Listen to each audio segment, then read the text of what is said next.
guys আমি ইয়াতে পুখুৰী পাৰত আছো বৰ্তমান ইফালে লেকচাৰ মাৰিছে এটা বিশেষ অনুৰোধ ইয়াতে মানে এই পুখুৰীটো দেখি আছে আপোনালোকে ইয়াতে এটা পানী কাউৰী আহিছিল মানে মাছ চিকাৰ কৰিবৰ কাৰণে হা মাছ ইফালৰ পৰা লুকাই আহি ইয়ালৈকে পাইছে মানে পানী কাউৰীটো আৰু তাৰপিছত আমি ইয়াতে আছিলো বহি থাকোঁতে যেতিয়া নেকি পানী কাউৰীটো মাছ চিকাৰ কৰিব আহিছে উল্টাকে মানে পানী কাউৰীটোকে মানে এতিয়া মাছে টানি লৈ গ'ল ভিতৰত নাই আৰু এতিয়া পুখুৰী পাৰত বিশেষ খাতৰানাক সংবাদ দিলো আপোনালোকক ভাল লাগিলে লাইকটো কৰি দিব আচৰিত লাগিল মানে মাছে তাক টানি লৈ গ'ল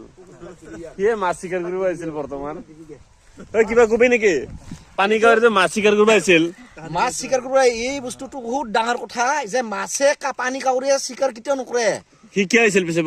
পুখুৰীত আহাৰ কাৰণ আছে তাৰ উদ্দেশ্য তাৰ সি চেং মাছ বিচাৰি আছে সি বেলেগ মাছ বিচাৰে চেং মাছ লাগে তাক তাৰপিছত পানী কাউৰীটোকে মাছে টানি লৈ গ'ল যেতিয়া পানী কাউৰীক মাছে টানি নিছি তাক ডাঙৰ মাছে নিছি সৰু মাছে নিয়া নাই তাক আচ্ছা এতিয়া মাছে তাক নিফেলে কি কৰিব নিউজটো মই কেনেকুৱা কম তহঁতক মই নিউজ ফোন এনেকুৱা নিউজত মই মানে দিব লগা আছে তহঁতক পানী কাউৰী যি নিয়া সিটো অন্য বেলেগ জন্তু সি মাছ নহ'ব পাৰে সি যোনটো বেলেগ জন্তু সি কাউৰী